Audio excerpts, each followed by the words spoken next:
ఓం నమో భగవతే వాసుదేవాయ. పదండి పదండి ఆ చిన్ని కృష్ణయ్యతో రేపల్లలో విహరిద్దాం. ఆ కృష్ణుని అనుగ్రహంతో శ్రీకృష్ణ దర్శనం దివ్యంగా సాగిపోతోంది. కృష్ణస్వామి నాకు అనేక రూపాల్లో దర్శనమిస్తూ ద్వాపరయుగంలోకి తీసుకువెళ్ళి గోకులంలోని తన స్నేహితులందరినీ చూపిస్తున్నాడు. చిన్ని కన్నయ్య ఎంత ముద్దుగా ఉన్నాడో చూడండి. ఎప్పుడూ కృష్ణుని వద్ద 4-5 రకాల రంగురంగుల గుడ్డలు ఉంటాయి. వాటిలో ఒకటి తీసుకుని నుదుటకి చుట్టుకునేవాడు. మధ్యాహ్నం ఆటలయ్యాక మరొక రంగు తీసుకుని చుట్టుకునేవాడు. ఇలా రోజు మొత్తం ఒక 4-5 రకాల గుడ్డ ముక్కలను నుదుటన చుట్టుకునేవాడు. ఒక్కొక్కసారి దాని మధ్యలో నెమలి పించం దోపేవాడు. కన్నయ్యకు నెమలి పించం ఎంత ఇష్టమో. ఒక్కరోజు 3-4 పించాలను కూడా తలకు చుట్టుకున్న ఆ గుడ్డలోకి దోపి పెట్టేవాడు. ఇలా 4-5 పించాలతో రంగురంగుల నుదుటి గుడ్డలతో అటు ఇటు పరిగెడుతున్న కన్నయ్యను చూడండి ఎంత ముచ్చటగా ఉన్నాడో. ఈరోజు నన్ను గోపికలు బయటికి తన స్నేహితులతో తీసుకువచ్చాడు. ఈరోజు నన్ను గోకులం బయటికి తన స్నేహితులతో తీసుకువచ్చాడు. ఆ గోపబాలురంటే కన్నయ్యకు ఎంతో ప్రాణం. ఒక పిల్లవాడిని చూపించి, ఇదిగో ఇతను ఎంత బాగా ఆడతాడో తెలుసా అని చెప్పాడు. నన్ను అక్కడ నుంచోమని అన్నాడు. కన్నయ్య గోపబాలుడితో కలిసి దగ్గరలో ఉన్న చెట్టుపైకి ఎక్కసాగాడు. కన్నయ్య చెట్టు అలా ఎక్కుతుంటే తలపై ఉన్న 4 పించాలలో 2 కింద పడ్డాయి.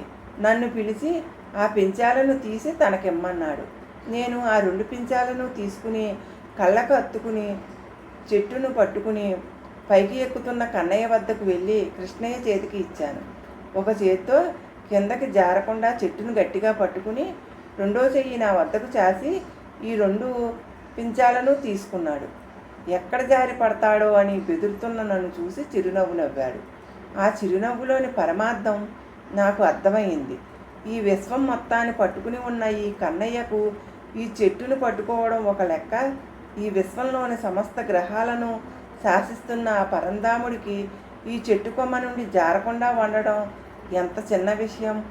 కన్నయ్య అలా చెట్టు ఎక్కుతుంటే ఆ చెట్టు మీద ఉన్న నెమళ్ళు, అనేక రకాల పక్షులు కన్నయ్య చుట్టూ ఎగరసాగాయి. ఈ దృశ్యం కింద నుంచి చూస్తున్న నాకు ఎంతో ముచ్చటగా ఉంది. అదిగో ఆ నెమలిని చూడండి. ఆ చెట్టు కొమ్మలపై అటు ఇటు ఎగురుతూ కన్నయ్య చెట్టుపైకి పాకుతుంటే తాను కూడా వెళ్ళి పక్కనే వాలుతోంది. కొన్ని పక్షులైతే ఎంతో అద్భుతంగా పాడుతూ ఆ పక్కన కొమ్మలపై కూర్చున్నాయి. ఈ గోపబాలురంతా ఎంత పుణ్యం చేసుకున్నవారో. కన్నయ్య ఇలా ఆడుతున్న ఈ చెట్టు ఎంతటి పుణ్యం చేసుకుందో. అలా కాసేపు ఆడుకున్న తర్వాత అందరూ కలిసి కిందకు దిగారు. కన్నయ్య స్నేహితులందరినీ ఇళ్ళకు వెళ్ళమని చెప్పి, నీకు ఇప్పుడు ఒక అద్భుతమైన కథ చెప్తాను. నాకు ఈ సృష్టిలో ఎంతో ప్రీతిపాత్రమైన రాధ గురించి చెప్తాను అని అన్నాడు. నాలో ఉన్న ప్రేమతత్వం అంతా రాధే. ఈ ప్రకృతిలో ఉన్న ప్రేమ మొత్తం రాధాస్వరూపమే. రాబోయే కాలంలో రాధాకృష్ణ తత్వంపై ఎన్నో కావ్యాలు వస్తాయి, ఎన్నో కీర్తనలు వస్తాయి.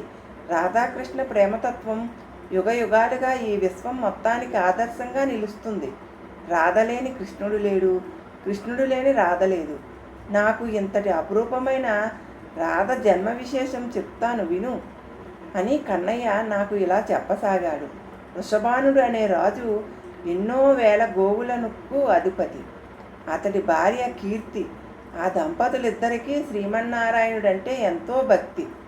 ఎప్పుడూ ఆ స్వామి ఆరాధనలోనే జీవితం గడిపేవారు. వారికి చాలాకాలం సంతానం కలగలేదు. కానీ వారు ఏమాత్రం నిరుత్సాహపడకుండా ఎప్పుడూ ఆ పురుషోత్తముడినే ఆరాధిస్తూ ఉండేవారు. ఇలా ఉండగా ఒకనాడు రాత్రి శ్రీమన్నారాయణుడు వారికి కనిపించి, ఓ పుణ్య దంపతులారా, పూర్వజన్మలో మీరు కళావతి సుసేంద్రుడు. మీరు ముక్తి కోసం బ్రహ్మదేవుని అనుగ్రహం కోసం గోమతీ నదీ తీరాన ఎన్నో సంవత్సరాల పాటు ఎంతో గొప్ప తపస్సు చేశారు.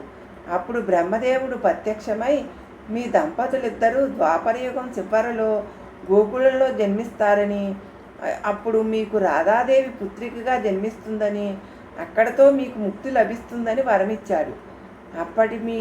ఆ వర ఫలితంగా రాధాదేవి మీకు ఇప్పుడు పుత్రికగా జన్మిస్తుంది. ఆమె వలన గోకులమంతా ఎంతో ధన్యులవుతారు అని చెప్పి అంతర్ధానమయ్యాడు. వృషభానుడు కీర్తి ఆ శ్రీమన్నారాయణుని అనుగ్రహం తమకు కలిగిందని గ్రహించి ఎంతో సంతోషించారు. నిత్యం ఆ స్వామి ఆరాధనను స్మరిస్తుండగా కాలక్రమాన కీర్తి గర్భవతి అయ్యింది. ఆ దంపతులు ఎంతో ఆనందించారు. ఆ పురుషోత్తముని ఎన్నో విధాల కీర్తించారు. అనేక రకాల పూలతో శ్రీ లక్ష్మీనారాయణలను ఎంతో గొప్పగా పూజించారు. గర్భవతి అయిన కీర్తి ప్రతినిత్యం శ్రీమన్నారాయణుల వారి గుణ విశేషాలను స్తోత్రం చేసేది. ఆ స్వామి వైభవాన్ని ఎంతో గొప్పగా వర్ణిస్తూ ఎన్నో కీర్తనలు పాడేది. ఇలా ఉండగా భాద్రపద మాసం వచ్చింది. అది కృష్ణపక్షం అష్టమి సోమవారం. ఆ రోజు ఉదయం నుంచి ప్రకృతి అంతా ఎంతో గొప్ప శోభాయమానం సంతరించుకుంది. గోకులంలోని పక్షులు నెమళ్ళు ఎంతో ఆనందంగా పూయసాగాయి. ఆకాశంలో నుంచి దేవతలందరూ ఏదో అద్భుతం జరగబోతున్నట్లు ఎదురు చూస్తున్నారు. సర్వం శ్రీకృష్ణార్పణమస్తు.